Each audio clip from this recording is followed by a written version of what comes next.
First of all, introducing our challenger. Out of the blue corner.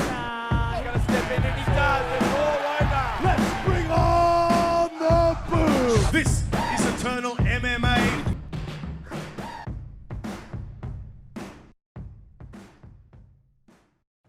Mixed martial arts fans, welcome back and thank you for joining me again on another episode of the Eternal Insiders Podcast, back for 2023. As always, my name's Luke and I'm your host, and joining me today is one of the hottest prospects in Australian mixed martial arts, a man that will be making the walk as a professional for the fifth time at Eternal 74 on the Gold Coast, facing fellow lightweight Aidan Aguilera. I'm talking, of course, about the big train, Mr. Tom Nolan. Tom, how you doing today, man? Thanks for joining me. Yeah, I'm good. Thanks for having me. Thanks for being here, man. Let's talk about the fight that you had going back in December. Because what a cracker! Before we move on to the next one, tell me a little bit about that one, because it was an absolutely incredible fight, very exciting. It was very exciting for everyone there. I'm sure it was a thrill to be in. What was the recovery process like for you? What was the come down like? Tell us all about it. The recovery was good. I was pretty much straight back in the gym on the Monday. Well, yeah, I was back in the gym Monday, and I was training all the way through Christmas. I haven't stopped training actually since then till now for this fight. So the recovery was really good. Going into the fight, I had a bit of an issue. I had to get my leg operated on 2 weeks before the fight. So that was a little bit daunting going into the fight, obviously, with that. But yeah, it ended up being fine. So you had a leg operation. Anything you can tell us about that? That's fully recovered? Like everything looking all good there? Yeah, it was fine. They didn't think I was going to be fine to fight, but it was too big of an opportunity for me to, I could not miss that fight. I had to make that walk. So yeah, I just toughed it out and yeah, got the job done. You did indeed get the job done, man. It was an absolute thriller for as long as it lasted. Big spot, big performance. Of course, moving on to a bigger spot now because we're taking on Aidan Aguilera at Eternal 74 on the Gold Coast, March 18th. It's another big spot for you, man. I mean, what can you tell us about how you're feeling about this one? Aidan Aguilera, very experienced opponent. What's your mental train of thought leading up to this one? What can you tell us about how you're feeling? I'm feeling very confident. This is my first full-time camp since 2019. So I moved away. I've quit my job and I'm just focusing on training. It's been great. It's been unreal. So I think I'm going to be a whole new level. I'm a whole different animal in there this time. Yeah, training's been awesome. I'm really excited for this fight. Super confident, and all respect to Aidan. He's a good competitor. It's going to be an awesome fight. I think we both bring that same energy. So I'm excited to see. I'm excited to see blood. I think everyone's excited to see blood, man. I mean, it wouldn't be a Tom Nolan fight without a little blood there, right? So I think that could be very well on the cards. We shall see. Now, let's talk about, the big thing surrounding yourself, man, is your age. You're still so young, and the performances you're putting on up until this point in your career have just been so dynamic. What can you tell us about sort of the growth that you're making, the leaps that you're making as a martial artist, as a professional mixed martial artist? What have you seen in terms of your growth over, say, the last 3 or 4 years of your career? Well, I've done a lot of training with a lot of different people, but I think my training since the last fight at Team Compton's, I've really, like I was saying before, I've made huge leaps once again. That's why I'm so excited for this fight. I really can't wait to showcase this, but I won't say too much. I won't reveal too much, but I've got great minds. I've got Steve Compton, obviously an expert martial arts coach. Oh, sorry, I've lost you for a second here. I think we're still here.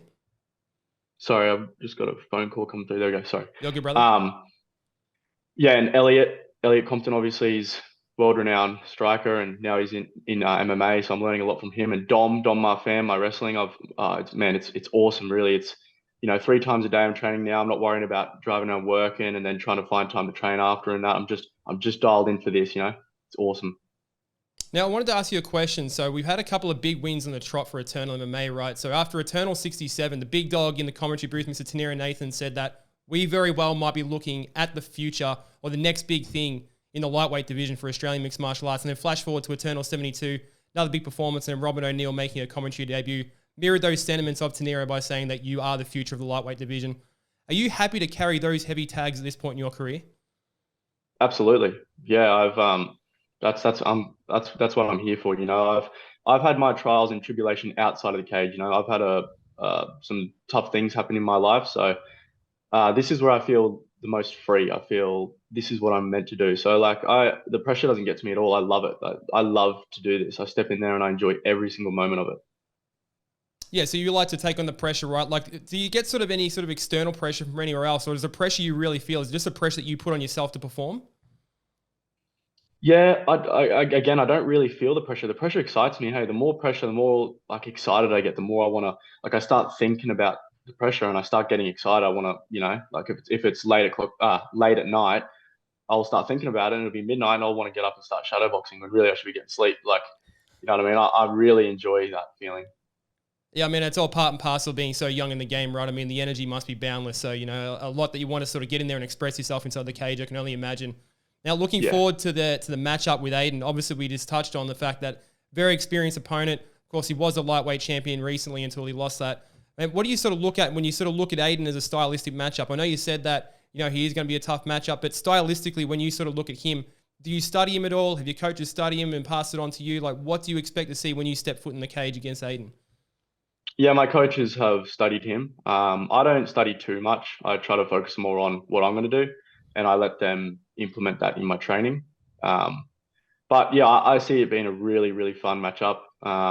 He's not scared at all. He'll come in ready to go, and same as me, so I can't wait to step in there. It's going to be awesome. Can we expect to see a lot of the big train Tom Nolan fans in attendance?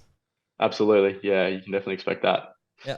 I'm sure they're going to be hyped. Like back at last time at Eternal 67, you were very animated on the cage, expressing yourself a lot, and then you sort of come to the Eternal 72 fight. I think the reaction that you had was a little more subdued, but do you maybe put that down to the fact that you just had like damn near an absolute 3-round war with Adam Cook, and you were just that down a little bit more? Like, is that maybe why you sort of didn't have as much of an outward visceral reaction that time around? Yeah, I was a little bit more tired trying to climb up the cage. It was a bit of effort after.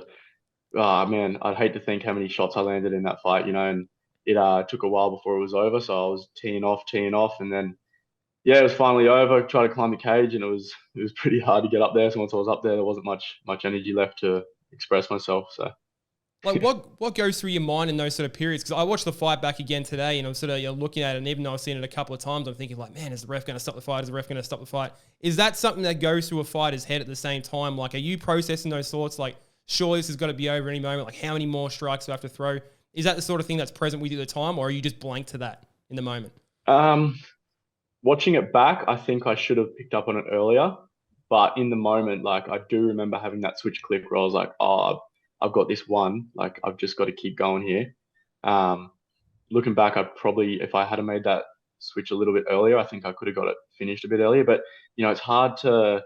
But Adam was just only defending. He wasn't really doing much. He wasn't coming forward. He was just trying to defend. So it can be hard to land that clean KO shot in that position. So yeah, I was just trying to find the gloves to his face as many times as I could.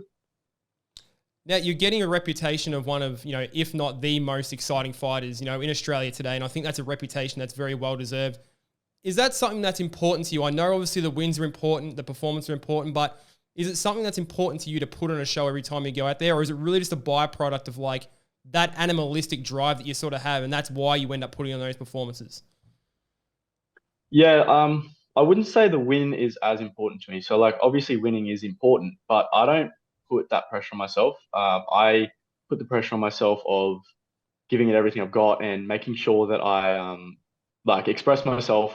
Like I said, the cage is where I get to express myself. Sometimes I'm a little bit quiet. Sometimes I'm a bit out there, and it's, like I'm a bit different with different people, but this is exactly where, I step in the cage and this is the purest form of who I am.